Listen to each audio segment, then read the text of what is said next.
Yeah, thanks. Zaza, do you want to do the introduction? Yes, I want to do the introduction. No, thank you very much for having us, of course. Super nice. And Julie and Carl, really nice to see you here. We're now still a small group, so let's keep it very interactive. That would be really nice. And also let us know what you need and what you're looking for. So we are Zaza, myself, and Barend, and we work for a company that helps other companies sell better and more by implementing their ideal customer profile along with the data that supports that company profile. So yeah, and we figured that's actually, we're also located in Rotterdam, both in Amsterdam and in Rotterdam. So we have an office in the CEC, and we figured this subject can be especially very relevant for growing companies, startups, scale-ups. So we really hope that this presentation will aid somewhat the growth strategies and ambitions of the companies in this community.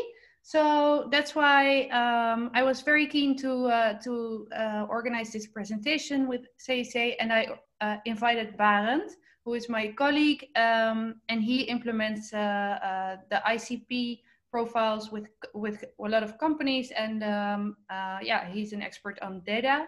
So he will tell us more about this subject and how what we can learn from him. Yeah, many thanks for that introduction, Zaza.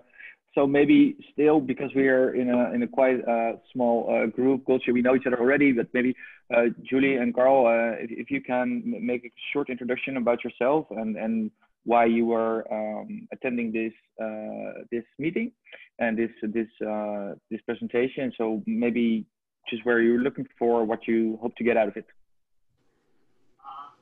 I'm Carl, St. Louis, Missouri. I get involved in building mainframe computer rooms, but a lot of my efforts is in high-tech freight forwarding concerns of moving medical equipment. And it's just fun to learn how you do things. I've done my stuff on paper, and I think you're probably offering something to do electronically of your profiles.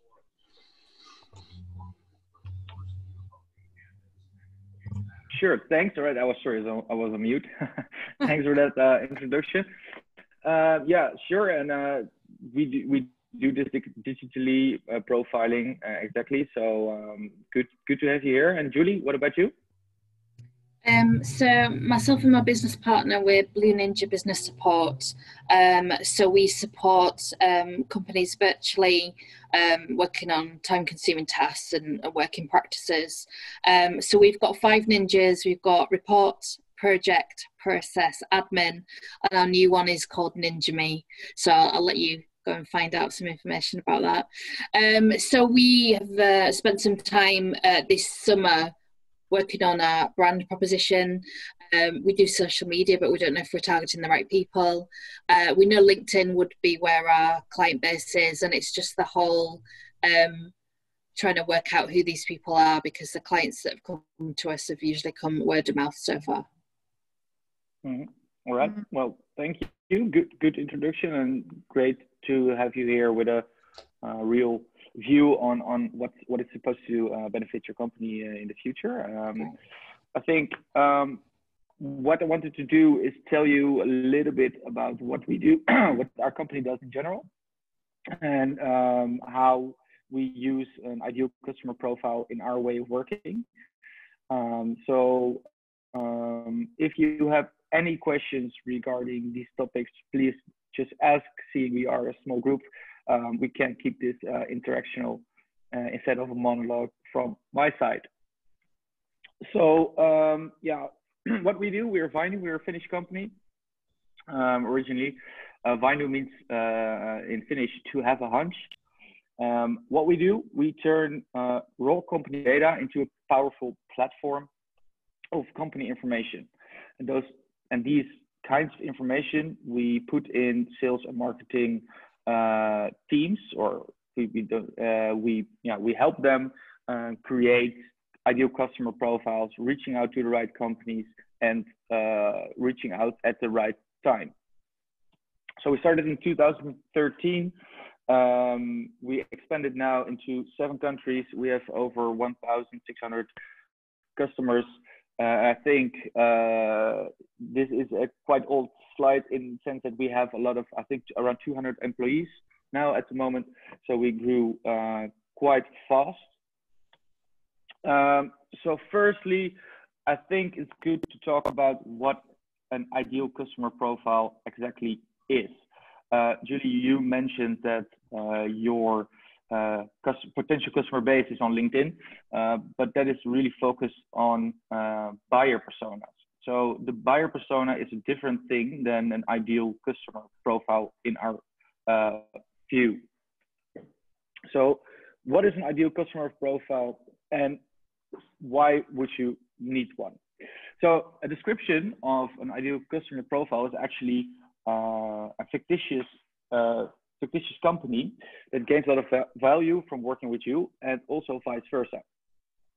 So the idea about this is that you can create a fictional company within your own view of which companies should actually be clients of you. And that turns into a win-win relation, because you have better customers and your clients have benefit from your services. So for the first thing to do next, or to embrace next, is what is actually the benefit of using an ICP in your B2B sales and marketing. So the first is a better alignment between all your teams, right? So marketing and sales can work towards the same goal, as development and strategy teams can work towards the same goals as well. How would this be? If you know what your customer really or actually needs from you, then it's a lot more easy to sell. It's much more easy to market, and your development team knows what to develop, right?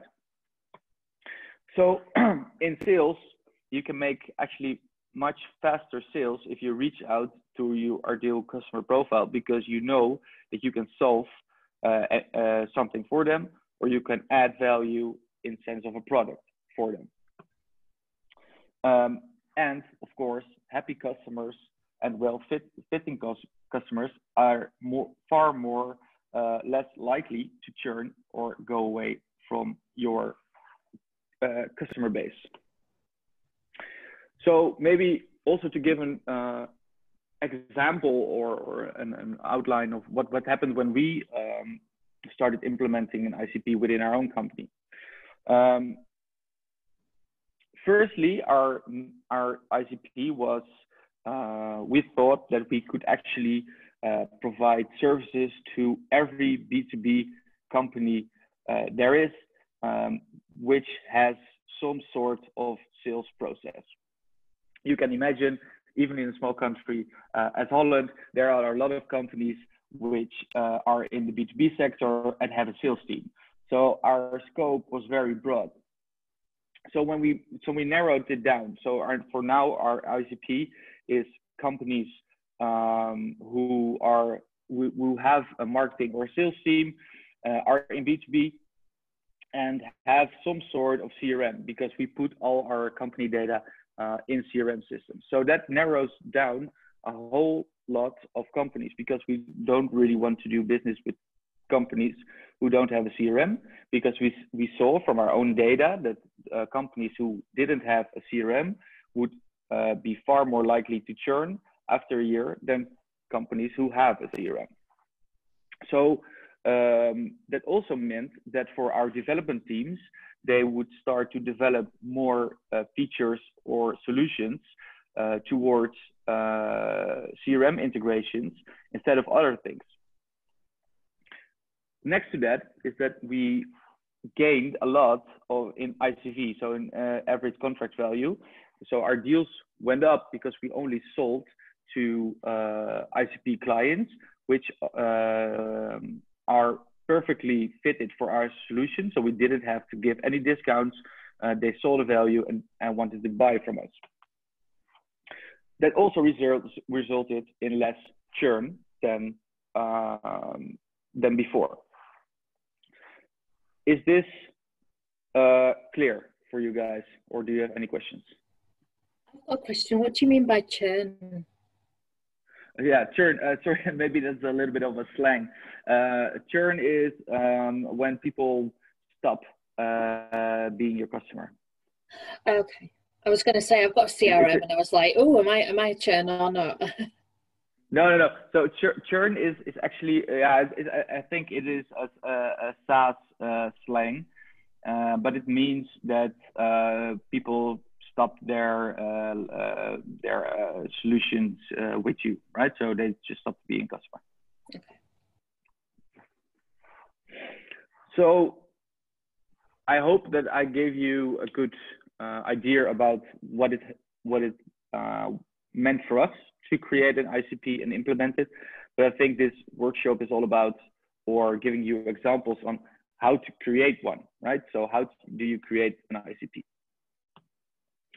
So firstly and foremost, you should understand your product and your solution to the full extent.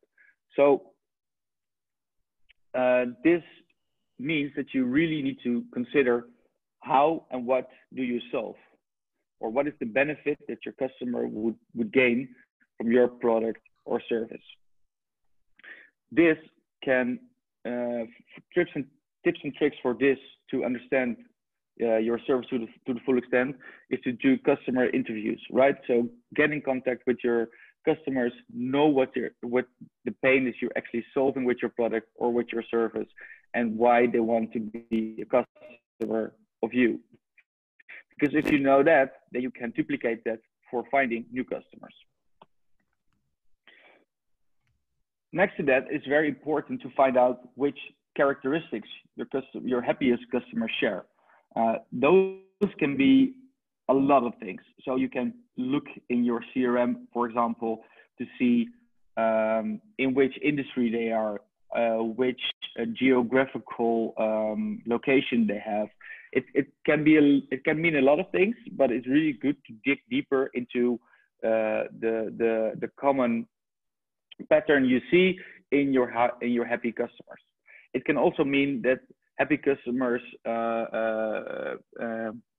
are happy because you reached out to them on the right timing. It can mean that you reach out to them because they have reached $100 million in revenue, or for example. It can mean a lot of things, but you should really look at your own data and see, okay, these are the parameters or the data points in which we can say, okay, these are the same for all my happy customers.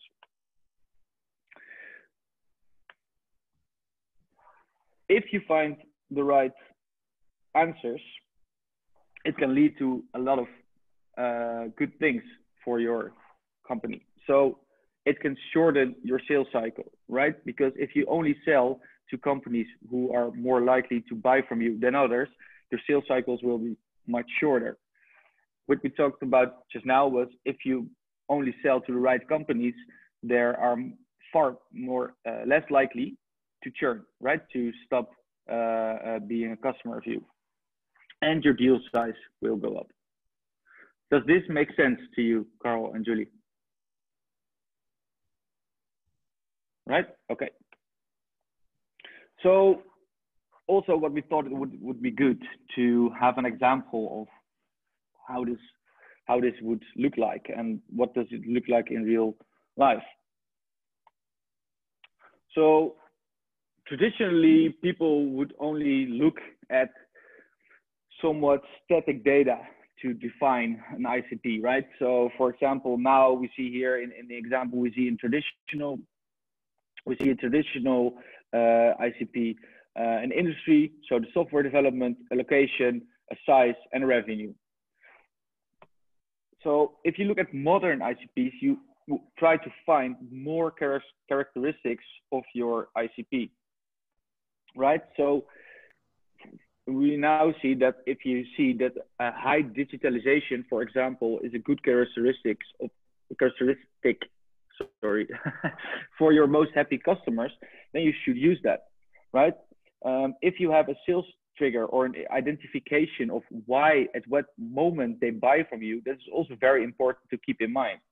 So invest heavily. If you see that a company is heavily investing in new technology, or for example, hired a new CTO or implementing something new, and you see that that was the moment they bought from you, that should be put in your ideal customer profile, because then you know what the right timing is to reach out to companies who are high in digitalization, right? So it can also mean that if you sell to software vendors, and if you know that they do like a lot of online demos. So for example, what we're using now, we're using Zoom for a company. As Zoom, is very important to know if companies do demos online, because then they know those companies are far more interesting for them than others, right? Do you have questions on this, or is this something unclear? All right. So for example, we can just give some characteristics of an ICP, right? So firstly, you have firmographics. So look at revenue size, look at what kinds of industries you want to sell to, look at the employee count, the group structure, you know, does it need to be a company which only has one listed company in one country, or does it have to be an international company with lots of locations within Europe or within the States? Look at financial data. You know, for a lot of companies, it's very interesting to see if their revenue is start to decline, because then they can provide consultancy services, or location. Next to that, we can actually find keywords on websites. So for example, we have a lot of customers for which it's very interesting to know if companies mention on their website that they're very occupied with sustainability or environmental stuff, because then they know that their services are more interesting for them than for other countries. You can also look at technographics these days. So you can see what is the digitalization index of a company. What kind of CRM do they have? Do they run marketing automations? Do they do search engine optimization? So in general, look at the tech stack of a company for you to know which company is more interesting for me than another one. And thirdly, the triggers which I mentioned, right? So are companies moving? Are they hiring? Do they have so C-level changes, right? So decision makers, are those changing? We can see if you can look at if they have new techs, are they going to do internationalizations, have a new office or funding? It can be a lot of things, but it's really good for you to set those triggers in your mind, so you know when to reach out to the companies. So for example, we made 2 profiles. So you can you can see here we have an example of an ICP. So we have companies need to have 50 million in revenue. They have to be in the software industry. They have to have 80 to 200 employees. Each quarter has to be in the Netherlands, and we want to have them to be involved in sustainability and multiple languages. So why multiple languages? Because then they know that this is an international oriented company. Another profile would be, for example, smaller companies which have more than 5 million in revenue, are in the e-commerce, have specific tech stacks. So they use Lightspeed or Magento to run their web shop, use other marketing automation tools. But also we want to know if they're selling certain products, right? So are they selling laundromats, refrigerators, or televisions? This example is, for example, for logistical companies, very interesting, because we can see that we have a lot of logistical clients which want to know, okay, does a company have a web shop? And yes, what kind of products are they selling? Because we have some logistical companies who are experts in moving quite larger packages instead of smaller packages like phones or something like that, right? So if you know this, then you can, for example, in our small country in Holland, we have 150,000 web shops. So it's not really beneficial for a company to reach out to those 150,000. But if you are a logistical company, you know that you can really move bigger packages more efficient than your competitors, then you should search for companies which have those kinds of keywords on their website, right? So maybe, yeah. Yeah. Oh, sorry. I was just, I was getting inspired because I was on the website of Blue Ninja. And I was wondering, maybe Julie, would it be nice to see if we can fill out, I think Barend wanted to propose exactly the same, but see if we can fill out the profile for you. Yeah, that'd be great. Do you have already any ideas if you look at the other profiles? And if you look at your customer base and your happiest customers? Yeah, the examples you've got there seem to be very big companies, whereas there's only me and my business partner. So even if we'd love a customer like that, we couldn't service it. So we know that, what do I need to go through, sort of size and turnover and things like that? Yeah. Well, yeah, but it doesn't really have to, if you say that you want to deliver or you because I mean we'd Mm-hmm. love to help larger companies, but from working for a large company, I know that's near on impossible. So and our current clients are small to medium size, so that's fine. That's absolutely fine with us. Yeah. That's great. That's great information for your ICP. That's perfect. Yeah. So medium size, and then the location. They tend to be in the UK.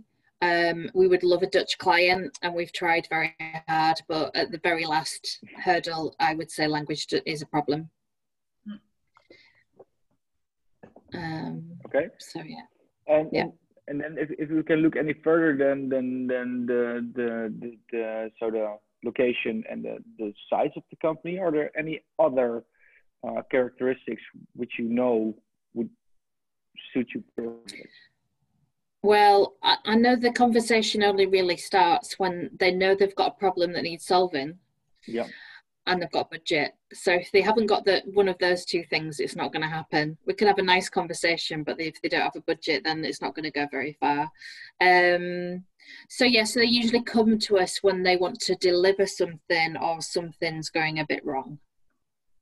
Mm-hmm. Okay, so but those kinds of things are actually quite interesting to know, right? So if you know that they come to you when they have a pain or there is something happening within the company, that is actually quite good information to use in your ICP. Yeah, I just know that we have to be careful with our wording in any sort of marketing sense. I know that marketing, well, from what I've learned this year from marketing, is it can be quite emotive. But if you start talking to somebody about, do you have a problem? It's not really the best sort of way to start a conversation. People don't always feel comfortable to talk about their problems. That's true. So it's a bit of a strange one. I think turn it around. Yeah. Because we actually do it a lot, right? Because we solve a lot of data problems within CRMs, right? So if we reach out to a company which we know that has HubSpot, for example, as a CRM, we actually know that they already have data problems because we know we fix it, right? So our way of using that knowledge is not that we say, hey, Mr. You have a problem, but we say, okay, for example, I reached out to you, say, hey, Julie, we noticed that you're using your CRM HubSpot. We noticed that a lot of companies which we work for have trouble with X, Y, and Z.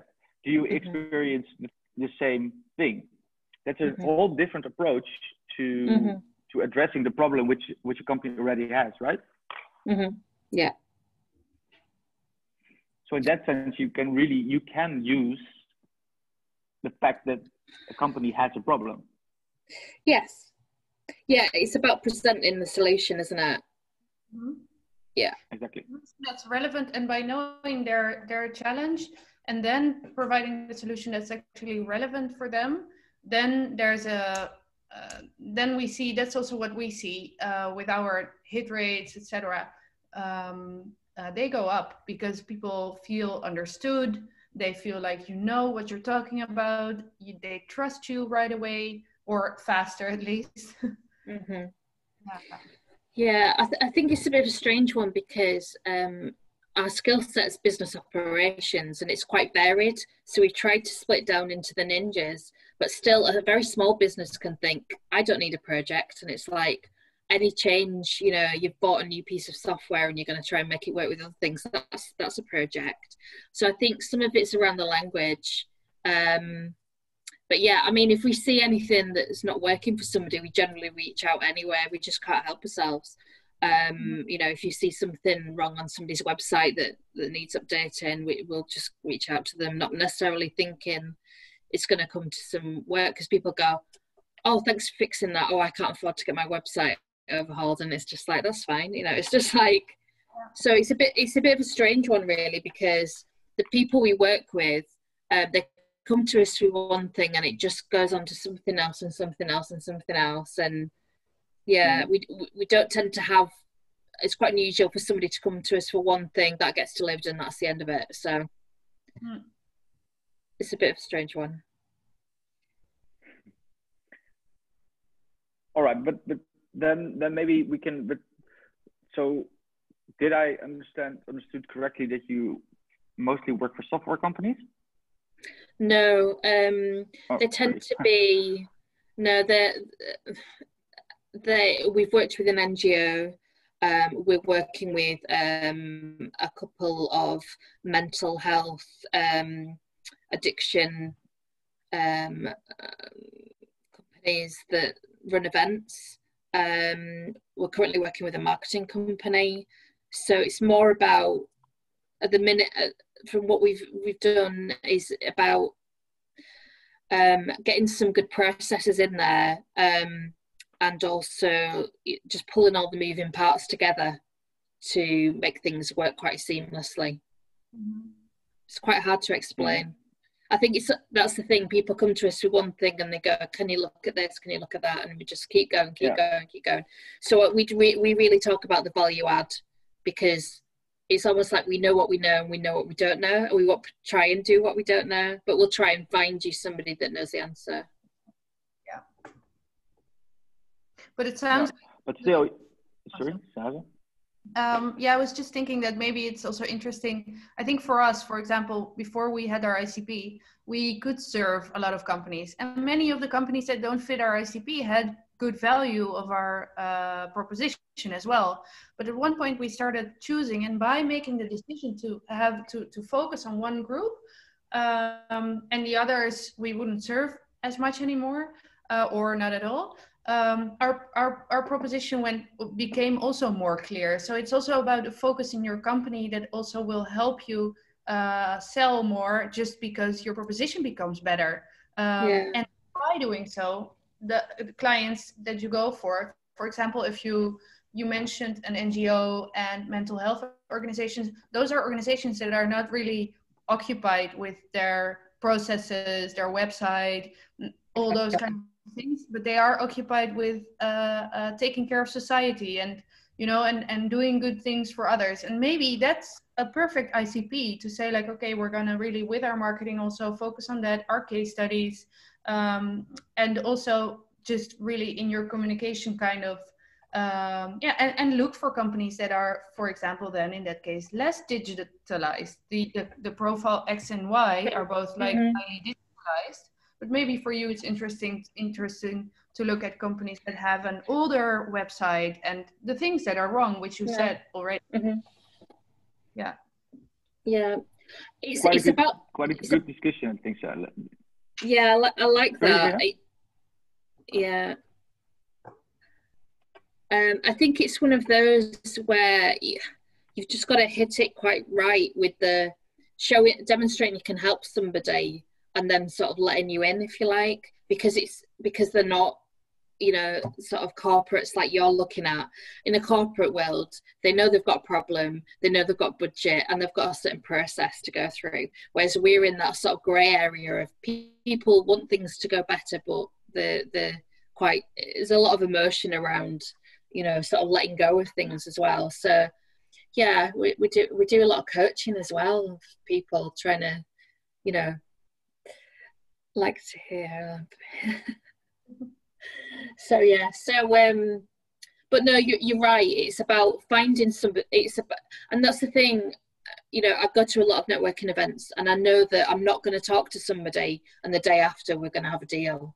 It's a real step by step of them understanding what we can do and going, oh, maybe I need that, and which is absolutely fine. I'd be a bit concerned if somebody just went, oh, I need you now, and I need you full time. It's just like, I'd be concerned about their mindset, to be honest.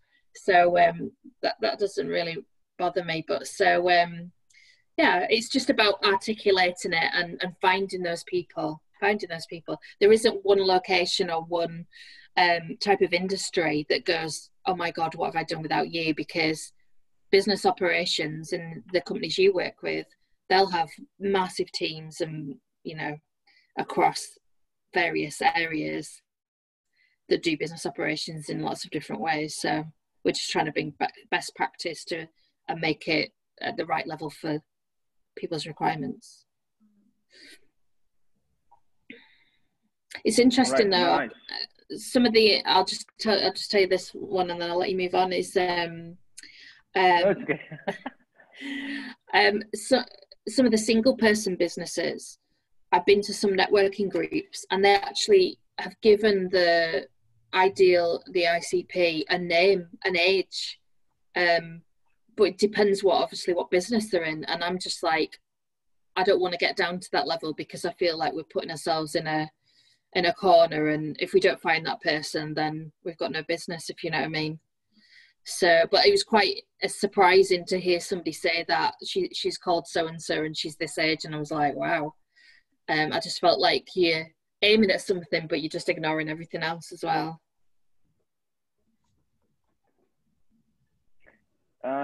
Yeah, I can relate to that, and I think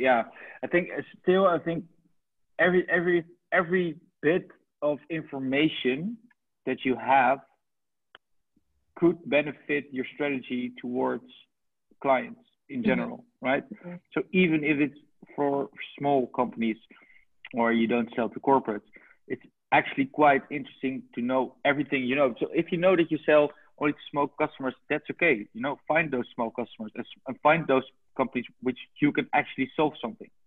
Mm-hmm. Yeah. Mm-hmm. Yeah. Right? Mm-hmm. I saw, Carl, I saw that you sent us an email, but I didn't quite actually understood what that was about. Well, I sent you an email about my freight concern, what I do. And mm-hmm. I guess with her case, maybe she should list from their experience of what big companies, if she's worried about that they had a relationship with even before they start their startup. Now, in my case, Microsoft's my customer, AT&T, Coke, and Pepsi. But then I handle people who might be a 3-man operation, but they have to move a Carl Zeiss eye machine or something like that. And so the little ones work just as well as the big ones. I say a $500 deal just as important as $500,000. Yeah, that's true. But the thing is, I can't figure out what she has doubt. I don't know of the blue ninja situation. You know, there's got. I mean, she has a little bit of language capability, but she says she has a language block with Netherlands. So I don't know. And sometimes you find a person who can speak the language that way over there. It looks like they're probably involved in the Venture Cafe school training or something like that, from what I can tell. Yeah, I think true. I think there are a lot of ways of overcoming those hurdles, but I think, you know, if you can actually find somebody helping you talking Dutch and explaining your proposition, then you'll actually be fine doing business in Holland, because I think everybody speaks English here in general. Yeah, I mean, we got as far as you know, a proposal with a Dutch client, and then he realized that, you know, the language, because it was a newsletter and it was just like the whole, you know, we can produce it, we can, you know, make it happen and manage it, but I can't read his Dutch and tell him whether he spelled something wrong. So at the very last hurdle, it wasn't to be. So it's one of those things. Yeah, well, that's tough. I noticed in Japan, they have the same problem where they misspell American words in their Japanese presentation. Yeah. So my first email was about me. That's what that first email I sent to you guys. All right. What Thanks. I do. So seeing the time, I think we should move on also for people who are listening throughout the recording. So the bonus points of creating and implementing your ICP is all about timing. So we talked about the triggers to define your ICP, right? So a lot of things can actually mean that a company will become an ICP company, or is an ICP company, or the reason why you should reach out to that specific ICP company. So for example, if I can translate it back to our situation, when we know, or when we see that a new VP of sales or VP of marketing or VP CRM starts at a company, that's actually a golden lead for us, or the golden timing for us to be in contact with them. That doesn't mean that a new DM, a decision maker, will be a trigger for any ICP company or any company. So there are a lot of triggers, right? So we also see that a lot of companies benefit from the news of are being rewarded with an award. So if a company you want to do business with receives an award, you should be in contact with them, congratulate them on their win, and be in contact. Or do they receive funding? When they have funding, that is a really a golden moment to get in contact, because then they have extra money to spend on your business, right? So trigger points are very important to embrace in your ICP implementation, actually. So prioritize those accounts, because then you know which company within your ICP you should reach out to. What we also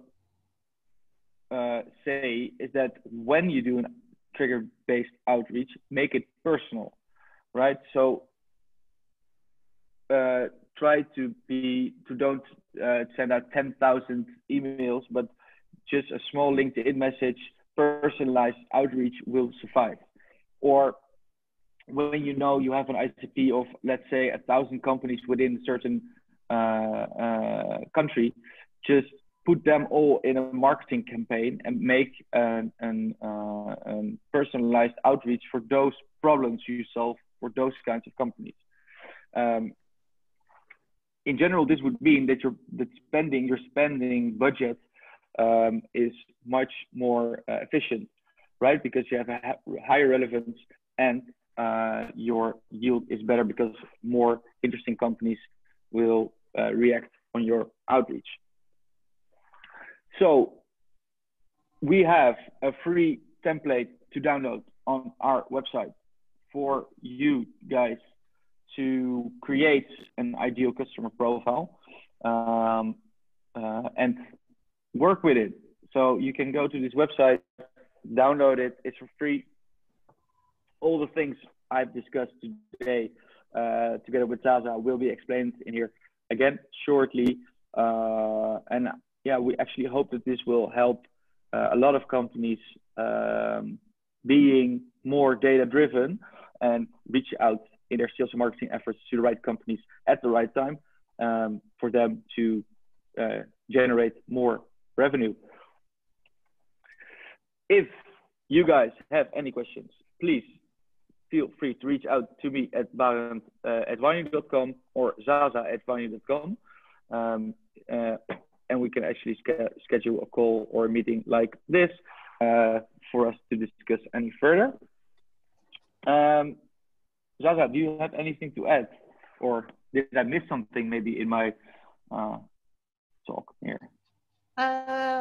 No, I just think for Julie, especially since you have a very clear framed question or need, I think if you want to grow and scale your company and also become a bigger Blue Ninja company and have more people and maybe even a Dutch person doing the Dutchy things, then it is really interesting to start looking at your data and start testing and just hit it with a numbers game, which means I think it's like it's very bold and it's sales, but it just means you're going to approach tons of companies and see what comes out of it and serve them and see what kind of business comes out of it, and from there you grow and you improve and iterate, you know. Yes. And I think that's also kind of what our services and ICP development most of the time help companies with. So yeah, if you ever want to discuss further, if you want to grow and scale, then yeah, let me know and I'd be happy to discuss maybe also your marketing things. Mm-hmm. Yeah, the numbers are important there. Sure. We've only just started with our CRM, so there's not much in there just now, but we're definitely going to try and work on that. Super nice. Yeah. Good to hear. Yeah. Mm-hmm. Carl, do you have any questions left? No, I enjoyed your talk, and best of luck to Blue Ninja. Thank you. Yeah. Thank we you. can help her out. Yeah. And but all right, guys. It's great what you guys are doing. Yeah. Thanks, Carl.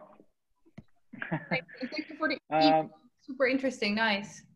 Let's connect on LinkedIn, everybody. That would be nice, right? Yeah, let's do that. Good. Yeah. And then we can be in touch. For now, I think I want to thank everybody for their attention and being here. Gultje for inviting us for these talks. And I think we'll see each other soon. Okay. Thank you. Thank you so much. Bye. Bye.